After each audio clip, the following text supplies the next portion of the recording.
Hi, it's Liam from One Direction. Here's a behind the scenes look at the sculpting of our figures. Hi, I'm Alex Carlisle. I'm a sculptor at Madame Two Swords and I recently worked on Liam Payne from One Direction. First we start with the sitting, where we take a lot of measurements, up to 250 and about the same number of photographs. It was clear to me that he was a really nice, kind guy, and I wanted to get some of that expression into his pose. We start with an aluminium armature inside, and we slowly build up the clay onto this and start using the measurements and the pictures that we took to build up his head.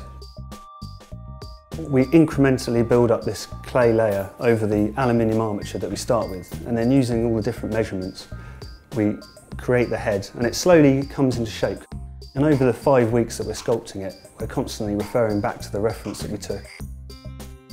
Just trying to get a really good likeness and get it as close to the sittings pictures as possible. And towards the end, we're just really refining some of those details, like around the eyes and the smile, getting the teeth just right. Liam recently obviously shaved his head, which is actually really helpful as a sculptor because it gives you a lot of detail about the shape of his skull, which sometimes can be a bit of guesswork if it's underneath a lot of hair. And I think he was quite pleased with the result. He was really concerned that his figure, looked good, and he was really helpful with me getting more measurements and checking things off and giving me any little tips about what he thought about it.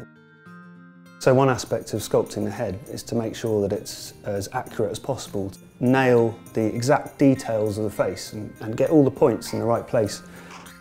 And that was a bit of a challenge because the expression that we were trying to get was this key thing of him looking kind of generous and kind, and at the same time kind of excited to be there with the rest of his band.